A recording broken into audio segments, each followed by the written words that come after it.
Good morning. Our scripture reading this morning is from the book of 1 Kings, the chapter 10, verses 1 to 13. When the queen of Sheba heard of Solomon's fame, which brought honor to the name of the Lord, she came to test him with hard questions. She arrived in Jerusalem with a large group of attendants and a great caravan of camels loaded with spices, large quantities of gold, and precious jewels.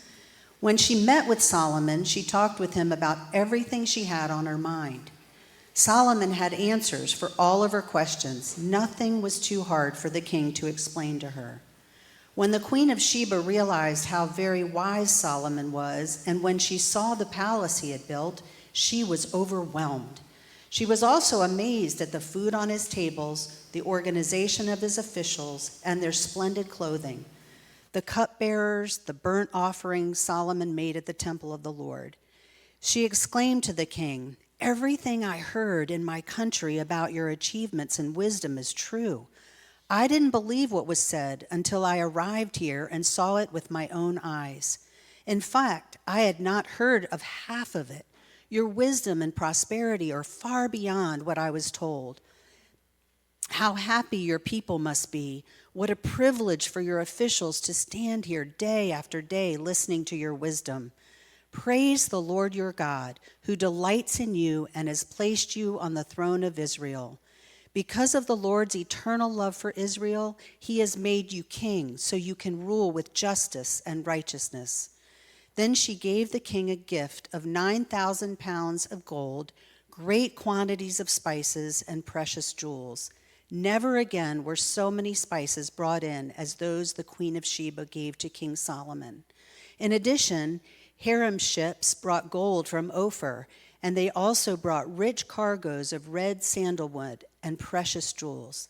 The king used the sandalwood to make railings for the temple of the Lord and the royal palace, and to construct lyres and harps for the musicians.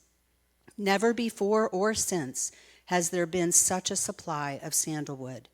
King Solomon gave the queen of Sheba whatever she asked for, besides all the customary gifts he had so generously given. Then she and all her attendants returned to their own land. This is the word of the Lord. Thanks so much, Jenny. Good morning. We are continuing on in our series on blessing. We began by looking at the God who blesses 2 weeks ago. Last week we talked about a people of blessing, and today we are looking at becoming a place of blessing. We're going to begin with the story of the Queen of Sheba, which you may or may not be familiar with. She's one of the most fascinating figures in all of ancient literature. We don't know a ton about her, but stories and myths about her abound across the ancient Near East and across North Africa. And her visit to King Solomon's court, which Ginny just read for us from 1 Kings chapter 10, has an almost verbatim parallel in 2 Chronicles chapter 9.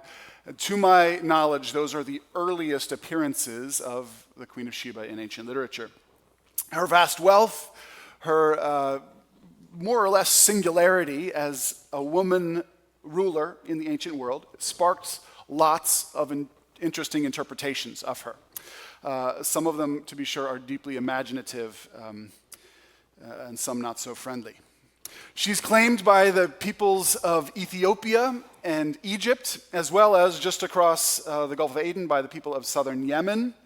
Jesus refers to her. You might remember in the New Testament, Jesus refers positively to the Queen of Sheba as an example of curiosity towards God's presence and God's goodness on display. And he uses her as a contrast to some of the people in his own day who dismissed him out of hand.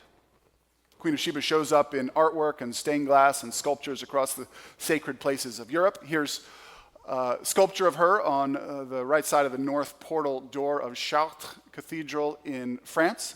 You can see she's flanked there by King Solomon on the right, by watermarks that I screenshot above and below, and on the left by Balaam, I don't know if you're familiar with Balaam, but if you're tracking this warp of blessing through the Bible, his thread is also a fascinating one to read. You can track that down later, beginning in Numbers chapter 22. Here's a depiction of her on the Kloster-Nürnberg altarpiece in Austria, 12th century depiction. If you squint, you might be able to see there. There's an effort to depict her with a little more melanin here. And I'm not going out on a limb, I don't think, to suggest that interpretations of her we see through history change depending upon prevailing views of different skin tones in Europe at any given time. Here's how the story of the Queen of Sheba functions in the Bible. We saw last week that the God who blesses chose to form a specific relationship out of his own grace with a guy named Abraham and his wife Sarah, a nomad couple. And God promised to bless them. He promised to make this childless couple into a great nation. So numerous would be their descendants that they could be like the sand on the seashore, God told them. He also promised to give them land, and in addition to land, critically, to bless all of the different people groups of the world through Abraham and Sarah's descendants.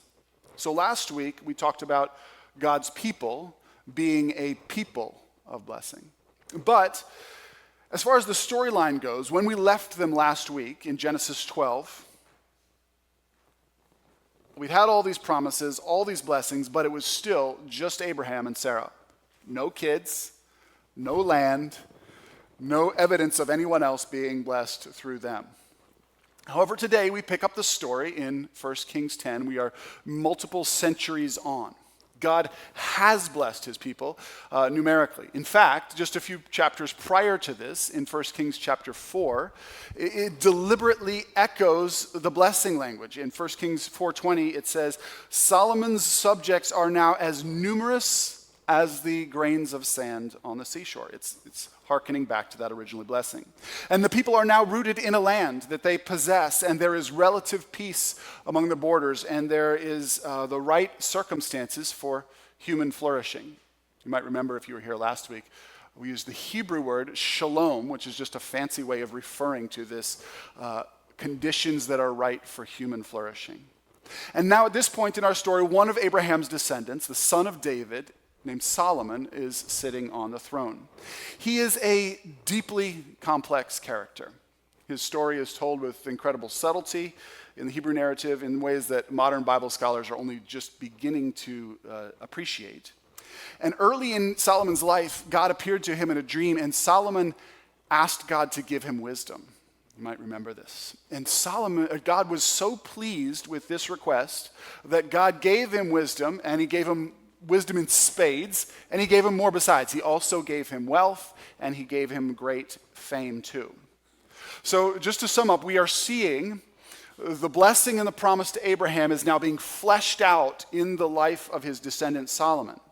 And now, in the Queen of Sheba, we have this parade example of the nations of the known world at the time coming to the place where God's blessing resides with God's people. And you guessed it, the Queen of Sheba and her retinue, these nations get to participate in the blessing. That, in large part, is what this story is about. I want to highlight just a few elements for us as we get started. God's blessing in a particular place is always meant to have breadcrumbs. Some of you know where this comes from, Hansel and Gretel, which still staggers me. Like bedtime stories, 19th century Germany, like cannibalistic witch captures 2 children, imprisons them in her cookie bread house. Sleep well, my darling. Anyway, breadcrumbs, chapter 10, verse 1 in our teaching text says, when the Queen of Sheba heard of Solomon's fame, which brought honor to the name of the Lord, she came to test him with hard questions. So Solomon's fame has started to spread. It's going far and wide, but that fame does not redound only to his own glory. It is linked to his God. So when the Queen of Sheba hears about Solomon, she's also at the same time hearing about the God of Israel. It's connected for her, and that's important. On the first week of this series, I tried to emphasize, I labored this point, that God is a God who blesses. And everything subsequent to that in this series flows out of that, and then like a lazy river at Great Wolf Lodge, flows back to that. Everything is meant to point to God as the God who blesses. Blessings on individuals and blessings on people groups and blessings on places are all meant to be breadcrumbs spread throughout creation to point back to their source. So the queen follows this breadcrumb trail. She wants to investigate, and so she goes with an enormous retinue. You saw that in the teaching text. And ostensibly, this is to secure favorable trade relations. That's what secular historical point of view would tell us, that she's securing trade relations. This is a diplomatic mission, which no doubt it also is. We see an exchange of lavish gifts. But the Bible is telling us there's something more going on here. This is the queen of another people group outside of the people of God at this time, with a multitude of her own people. They are now getting a front row seat on God's blessing on God's people in a particular place. And she follows those breadcrumbs back. Look with me at, she's impressed with Solomon, but look to whom she gives the praise. Verse 9, first half of it.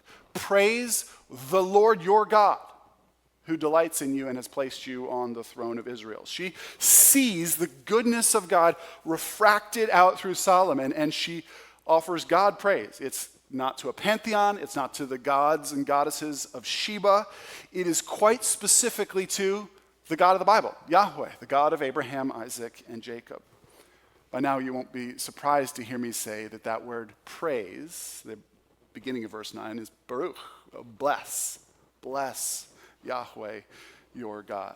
So this foreign queen blesses the God of the Bible because she is experiencing his blessing in a particular place through a people. Here's a second element I want to highlight.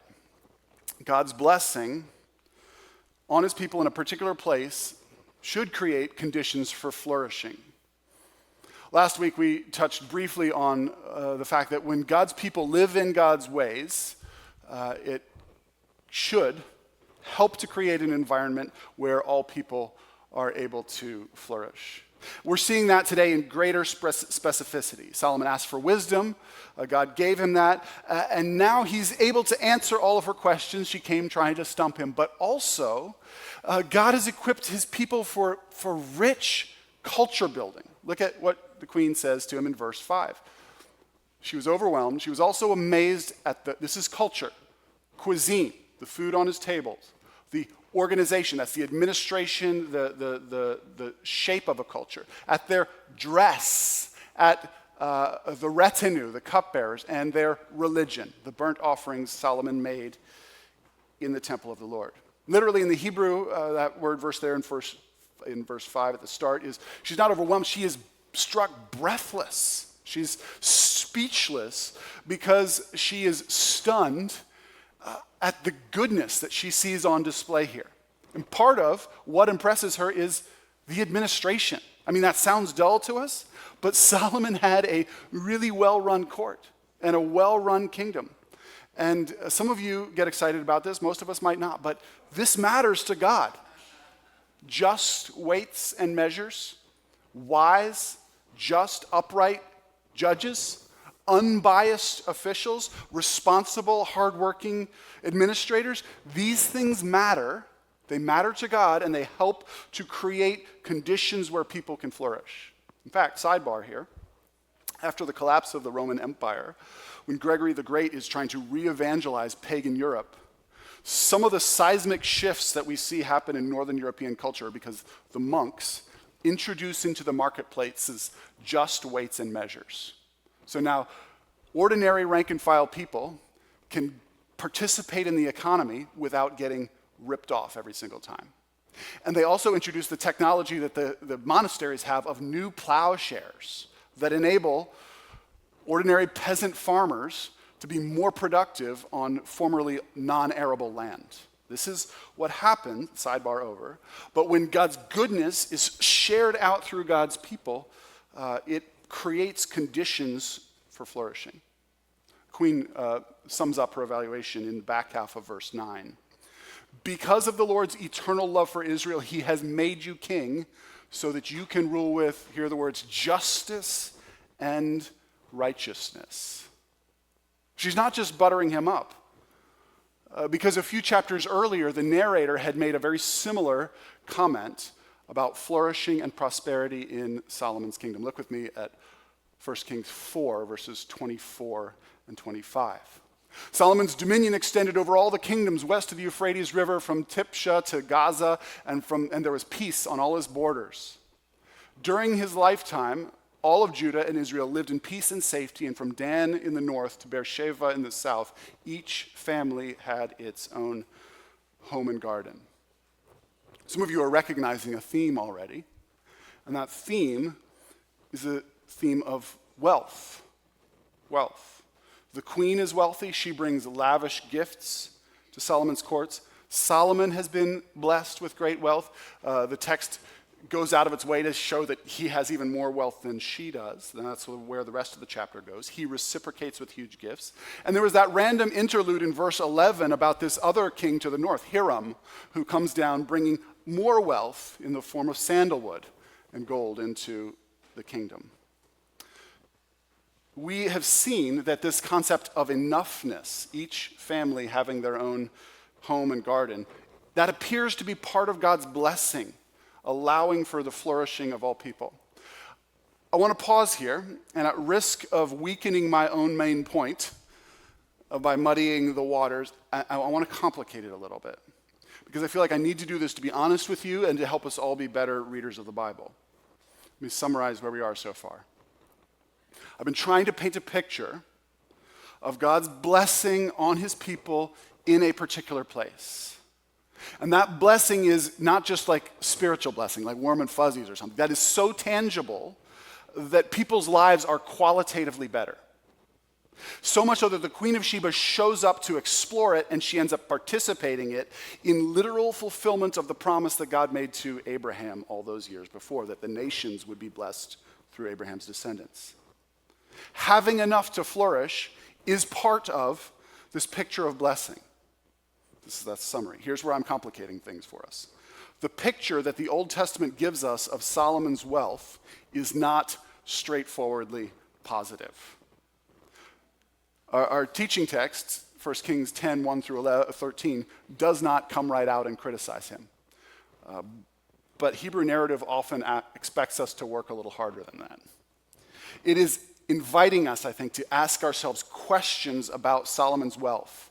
How he is using it, how it is using him, how he is using other people to amass so much of it. We get a lot of clues that not all is well. Solomon, for instance, spends more time building his own accommodations than he does building a house for God. That's telling.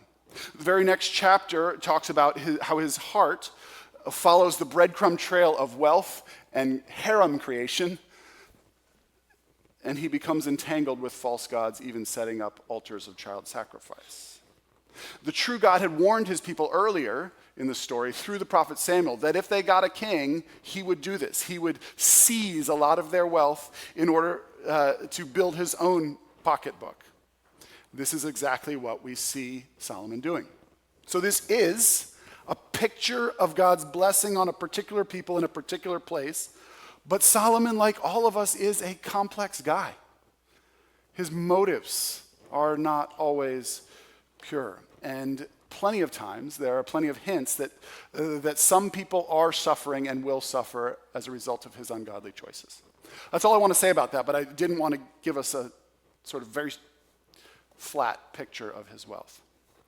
So are you able to picture it with me? Is it too muddy? God has poured out his blessing on a particular people in a particular place.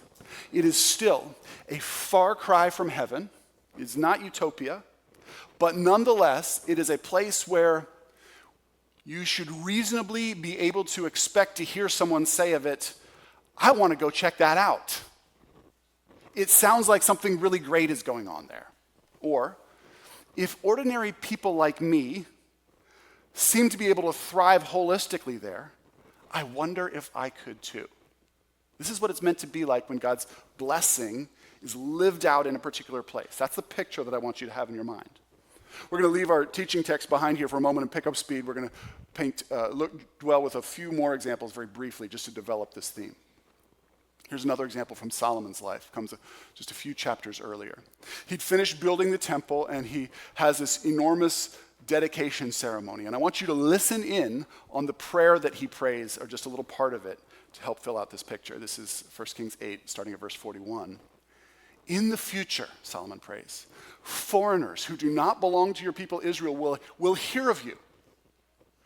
They will come from distant lands because of your name, for they will hear of your great name and your strong hand and your powerful arm. And when they pray toward this place, this temple, then hear from heaven where you live and grant what they ask of you. In this way, all the people of the earth will come to know and fear you, just as your own people Israel do. They too will know that this place, this temple I have built, honors your name. Isn't that beautiful? And that was resounding silence. Isn't that beautiful? It's beautiful. Here's another glimpse that might be a little bit more surprising to you if you know the story of the Pharaoh of Egypt and his oppression of God's people. This comes from the prophet Isaiah in chapter 19. We're just going to take a brief excerpt from it. But this is what he says. In that day, 5 of Egypt's cities, 5 places in Egypt will follow the Lord of heaven's armies. They will begin to speak Hebrew even, the language of Canaan, and one of these cities will be Heliopolis, the city of the sun. In that day there will be an altar to the Lord in the heart of Egypt, he says. There will be a monument to the Lord at its border. It will be a sign and a witness that the Lord of heaven's armies is worshipped here too. And he goes on to talk about the Assyrians, other enemies of God's people at the time, being folded in. God's blessing on a particular place that involves people who were formerly on the outside. Here's one more example. This comes from the penultimate book in the Old Testament. This is the prophet Zechariah. He says, "This is what the Lord of heaven's armies says," chapter 8. "People from nations and cities around the world will travel to Jerusalem." Just to be clear, we're not talking about Jerusalem only. This text is, but we're talking about places where God's blessing dwells. "The people of one city will say to the people of another, 'Come with us to Jerusalem to ask the Lord to bless us. Let's worship the Lord of heaven's armies. I'm determined to go. Many peoples and powerful nations will come to Jerusalem to seek the Lord of heaven's armies and to ask for his blessing.'" And I love what it says next. "This is what the Lord of heaven's armies says. In those days, 10 men," just a symbolic number, "from different nations and languages of the world will clutch at the sleeve of one Jewish person and will say, 'Let us go with you, for we have heard that God is with you.'" I hope that's enough examples to begin to paint the picture. Scholars who study the process of sharing the goodness of God across the globe are called missiologists, and they have a specific term for what we're talking about. Oddly enough, their term comes from Newtonian physics, which might be a welcome relief for all of you scientists. Our own missionaries, Hannah and Seth, will have heard this term as they were training to be sent out. The term is centripetal missions. Centripetal missions. For our own purposes, it's centripetal blessing. Most of us have heard the words centrifugal or centrifugal. That is the force that's used to be used to separate blood, platelets and plasma and serum in a centrifuge. It's also what all of us who grew up in the 80s, used to separate our friends from a merry-go-round. Remember that? Woo! Those things are not on playgrounds anymore for a reason.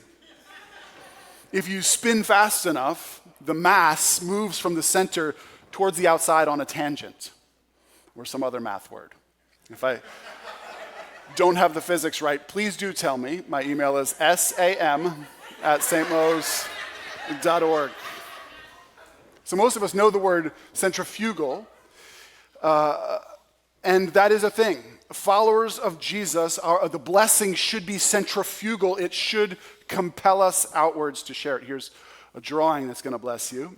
All of those of you with a design eye are going to be, it's just not quite on center, is it? At least you're re-engaged. We'll explore the idea of centrifugal or centrifugal blessing later in the series. But blessing is also centripetal. If God's people gathered in a particular place steward God's blessing well, it should gather people in. God's blessing is attractive and attractional. Here's another drawing. Lots of American churches in the last half century have majored on this centripetal blessing. And in some ways, they've been very successful at gathering lots of people. And a lot of that's good. But I think we also want to be thoughtful about what it is that people are being attracted to. We want to make sure that it really is the goodness of God, God's character being refracted out through God's people. That's the attractive element. Because that is what always leaves breadcrumbs. Jesus, of course, is the prime example. If in 1 Kings 8, the temple that Solomon builds is the locus, is the focal place of God's blessing, the New Testament, and particularly John's gospel, is at pains to tell us that the locus, the place of God's blessing is now Jesus. It's Jesus. John even seems to be borrowing on that prophecy from Zechariah. Remember, in that day, 10 people from every tribe and nation will grab the sleeve of one and say, God is with you. You remember Nicodemus, the highly trained Pharisee and member of the religious council, comes to Jesus by night in John chapter 3, and he says, your miraculous signs are evidence that God is with you. In John chapter 12, some Gentiles who are in the city for the feast find instead of the feast, their hearts are being drawn toward Jesus, the place of God's blessing. And they find Philip, who is connected with Jesus, following the breadcrumbs, and they say, Sir, we would see Jesus. Take us to meet him. Everywhere he went, Jesus brought God's blessing. He was the place of God's blessing. Sick people were healed. Demon-oppressed people were liberated. Hungry people were fed. Overlooked people were seen and drawn in. Women were commissioned as preachers. In short, Jesus embodied God's blessing and created conditions for human flourishing. But not everyone was healed. And not everyone got what they wanted. For some people, particularly a lot of the religious people, who wanted things that were quite contrary to God's purposes for them, they discovered that Jesus offered them sharp challenge. So we need to be careful, thoughtful about how we define and envision flourishing. It's not everyone doing what is right in their own eyes. In fact, the Bible is pretty clear. When that happens, hardly anyone flourishes.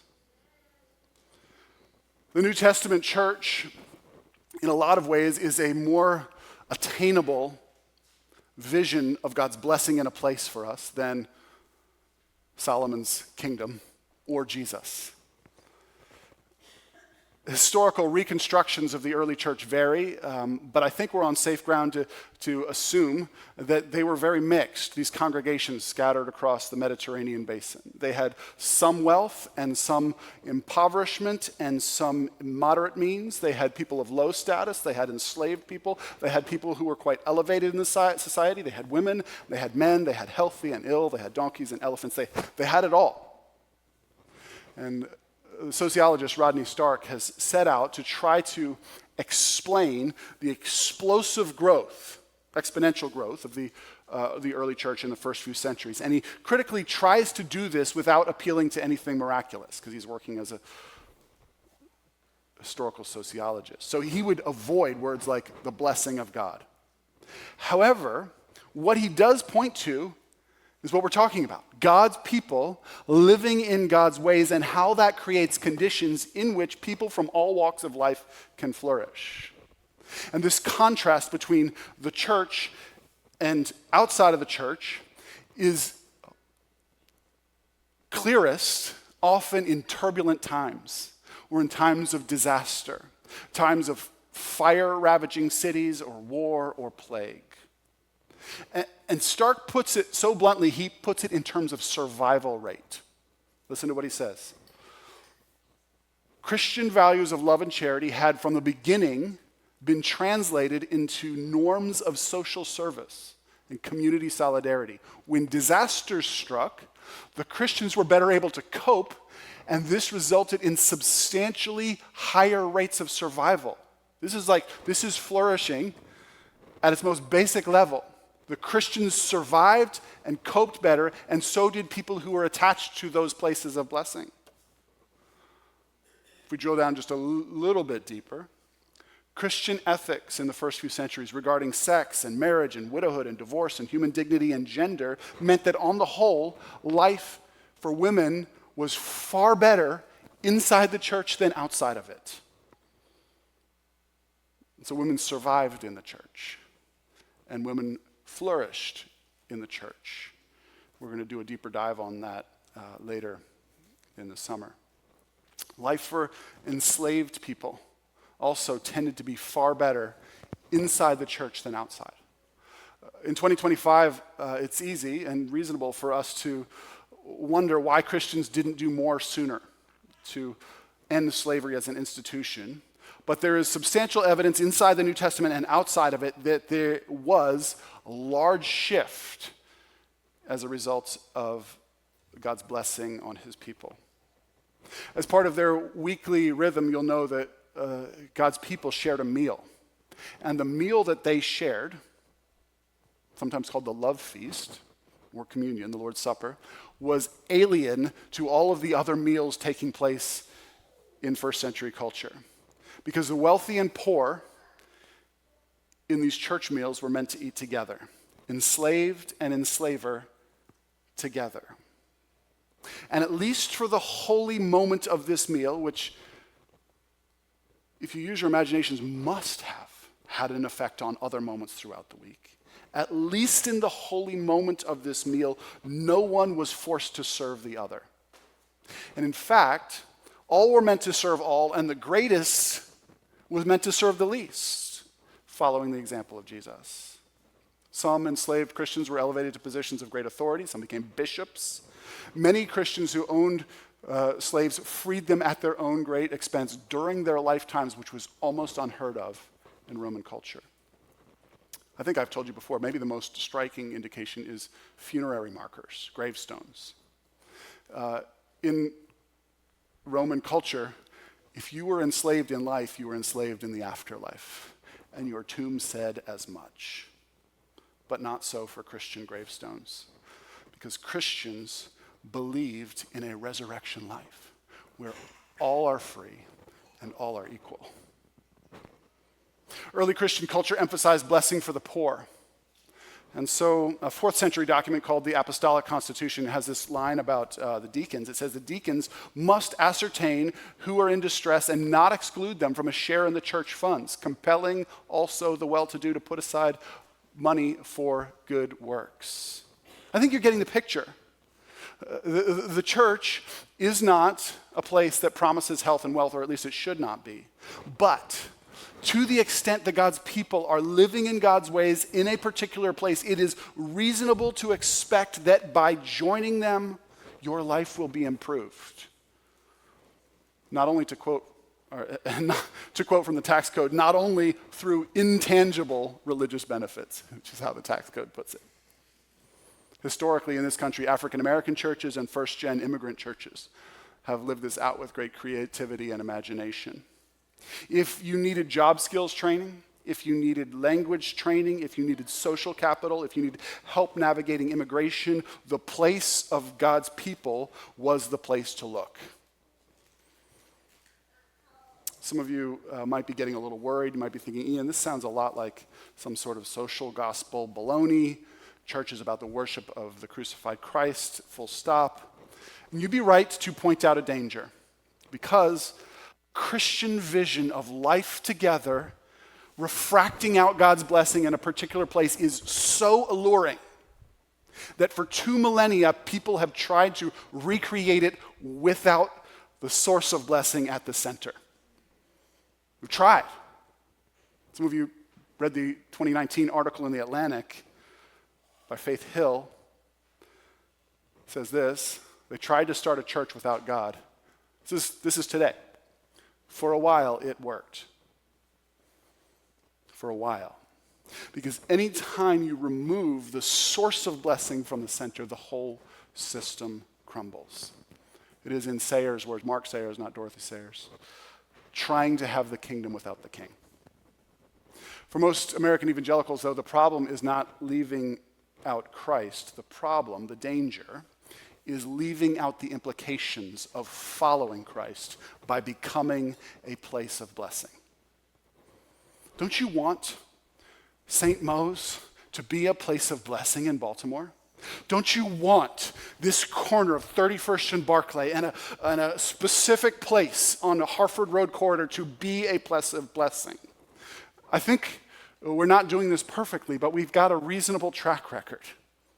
Don't you want your church family to be a place where you can be confident that you could bring a hurting friend because you're pretty sure they're going to find some help? If you are dealing with chronic illness, I would hope and expect that this would be a place that would make it a little easier to flourish despite your disease. If you are dealing with loss, I'm confident that this is a place where you will find people who will walk through pain with you. If you're single and committed to remaining single, I hope that this would be a place that would help you to flourish. If you are single and you are looking for a spouse who also loves Jesus, I hope this would be a place that blesses you. If your marriage is in pain, I'd hope that here you would find listening ears and praying hearts. If you are rebuilding your life after divorce, I would hope that this would be a place that surrounds you with love and helps provide support. If you are struggling to pay your bills, I know this church wants to help. This is part of our mandate. The deacons have funds set aside to assist with circumstances like this. If you are lonely, if you are doubting, if you're scared, if you're new to Baltimore, if you're new to this country, St. Mo's wants to be a place of blessing for you. If you are making stacks of money and you've started to worry that you are at risk of becoming someone you don't want to become, there are people here who can help you. I don't just mean give us your money. Maybe it sounded like that. We can take that off your hands. If you are struggling with secret sin, I would hope that we can be a blessing to you. There are people here who are trustworthy, who can listen with you and walk with you. No promises that being part of the church is going to make everything better. We cannot make those promises. We will have broken a million times promises like that if we'd ever made them, because we are all broken and imperfect and limited, but we are committed to worshiping and following the God who blesses, and as such, we are confident that in all the ways that matter, we can be a place of blessing. We pray worship team can come take their place. Father, would you do among us by your Spirit what I can't do with words?